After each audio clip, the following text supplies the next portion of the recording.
Good morning welcome back to my another vlog. तो आज के तुम्हारे साथ मैं शेयर करছি অক্ষয় তৃতীয়ার দিন আমি পুজো করেছিলাম, তো সেটারই ব্লগ। তো দেখতেই পাচ্ছ আমি সকাল সকাল উঠে পড়েছি এবং এখানে আমি চা বসিয়ে দিয়েছি।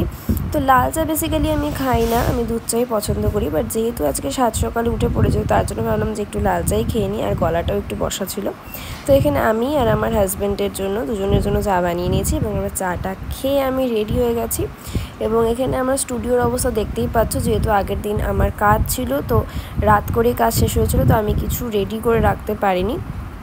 তো সকালবেলার ওয়েদারটা দেখো কি সুন্দর। তো ঝটপট স্নান করে নিয়ে এবার আমি আমার স্টুডিওর সমস্ত জিনিসপত্র সরিয়ে এখানে আমরা পুজোর আয়োজন স্টার্ট করব। তো এখানে দেখতেই পাচ্ছ কি অবস্থা হয়েছিল। তো এগুলো ফটাফট আমরা সরিয়ে টরিয়ে নিয়ে এখন মোটামুটি 8টার মতো প্রায় বাজে। তো পুজোর সব জিনিসপত্র মোটামুটি জোগাড় করে নিয়েছি এবং একা হাতেই প্রায় বলতে সবটাই করেছি আমি। আর এই যে মাসিকে দেখতে পাচ্ছ, এই মাসি আমাকে হেল্প করেছে, বাট বেশিরভাগ মানে প্রায় সবটা মানে একা হাতে কাজ করলে যা হয় আর কি। আর আমার কাজ দেখে তোমরা বুঝতেই পারছো যে আমি কতটা কাজ পারি। আর এখানে দেখো আমি তরমুজ কাটতে পারছি না, কারণ বটিটা অনেকটাই ছোট ছিল আর তরমুজটা অনেকটাই বড়, তো আমি পারছিলাম না। তো মাসি এখানে আমাকে হেল্প করে দিল। আর বাদ বাকি এখানে যে সমস্ত জিনিসপত্র দেখতে পাচ্ছ, যেহেতু পুজোটা যেহেতু আমি করছিলাম, তার জন্য সমস্তটা আমি নিজে হাতেই করেছি পুজোর জিনিসপত্র। আর অনেকটা লেট হয়ে গেছিলো, যেহেতু ঠাকুরমশাই আসারও টাইম হয়ে গেছিলো, তো আমরা ঝটপট এখানে করছিলাম যাতে তাড়াতাড়ি পুজোর আয়োজনটা হয়ে যায়।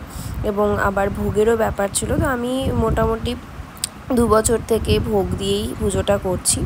তো এখানে আমি ফল টল কেটে নিয়ে পুজোর আয়োজনটা আগে করে নিয়ে তারপরে আমি চলে গিয়েছিলাম ভোগের ওখানে, ভোগ রেডি করতে। তো এখানে আমি 5 ফল দিয়ে সুন্দর করে সমস্ত কিছু করে এখানে মালাও গেঁথে নিয়েছি আমি, মানে সমস্ত পুজোর যেই জিনিসগুলো থাকে আর কি পুজোর আয়োজনে সমস্তটা আমি এখানে করে নিয়েছি।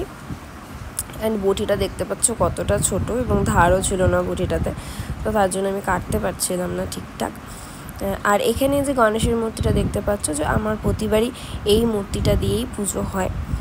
প্রতি বছর আমি এই মূর্তিকেই ভালোভাবে স্নান করিয়ে নিয়ে তারপর পুজোটা করি অক্ষয় তৃতীয়ার দিন। তো আমি এটা অনেক বছর থেকে এই পুজোটা করে আসছি, তো এই পুজোটাই আমি খুব ভালোভাবে করি। অ্যান্ড বাদ বাকি পুজোগুলো তো আছেই। তো যেহেতু বাড়িতে পুজো হলে যা হয় একটা টেনশন থাকে যে কতক্ষণে রেডি হবে, করতে পারবো কি না, যেহেতু একা হাতে এতটা আয়োজন করা। তো যাই হোক ঠিকঠাকভাবে তারপর সবটা হয়ে গেছে। তারপর যেহেতু এখানে অনেকটাই দেরি হয়ে গেছিলো, তো আমি এখানে নৈবেদ্যটা রেডি করে দিয়েছিলাম এবং আমার হাজব্যান্ডকে বলছিলাম তুমি ওপর দিয়ে একটা একটা করে বাতাসা দিয়ে দাও, তো ও বসে বসে বাতাসা দিচ্ছিলো। তারপর আমি এখানে চলে গেলাম হলো ভোগের দিকে। তো এখানে আমি পরমান্নটা বসিয়ে দিয়েছিলাম, দেখো দুধটা আমি আগেই বসিয়ে দিয়েছিলাম, এখানে প্রায় চাল দেওয়া হয়ে গেছে। তো এখন পরমান্নটা রেডি হবে এবং আরেকটা গ্যাসে আমি এখানে খিচুড়ির জলটা বসিয়ে দিয়েছিলাম। তো এখানে আমি খিচুড়ি রেডি করব। তো এখানে দেখতেই পাচ্ছ এই আয়োজনগুলো মানে এখানকার হেল্পগুলো সমস্তটাই মাসি করেছিল, কারণ আমার একার পক্ষে তো এত কিছু করা সম্ভব না। তো এখানে ভোগটা আমি বসিয়ে দিয়ে নাড়াচাড়া করে আমি চলে গেছিলাম তরকারি কাটতে, সবজির তরকারি কাটতে। আর বাদ বাকি ওখানে ভোগের দিকটা আমার মাসিই দেখছিল, মাসি মানে নাড়াচাড়া করছিল, জল দিচ্ছিল, যখন যেটা দরকার হচ্ছে দিচ্ছিল। তারপর এখানে যেহেতু তরকারিটাও কাটতে হবে, অনেকটা তরকারি কাটতে হবে, তরকারি কাটতেও সময় লাগে, আর এতটা তরকারি কাটা। তো আমি ফটাফট তার জন্য বসে গেছিলাম যে ঝটপট তরকারিটা কেটে নিয়ে আমাকে দিতে হবে ভোগে, যেহেতু ঠাকুরমশাই চলে আসবে।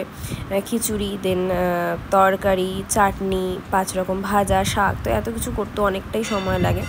তারপর এখানে আমি আমার মেয়েরা মিলে রেডি হয়ে স্নান করিয়ে নিচ্ছিলাম ঠাকুরকে। দেখো ঘি, মধু, দুধ সব কিছু দিয়ে স্নান করিয়ে নিয়ে আমরা এখন আসনে বসাবো। তো তার মধ্যেই ঠাকুরমশাই চলে আসছিলো, তো আমরা ঝটপট করে তাড়াতাড়ি ঠাকুরকে আসনে বসিয়ে নিয়ে তারপর পুজোটা স্টার্ট করে দিয়েছিলাম। এখানে ঠাকুরমশাই চলে আসছে, দেখো পুজো এখানে স্টার্ট হয়ে গিয়েছে, সমস্ত কিছু কমপ্লিট হয়ে গেছিলো।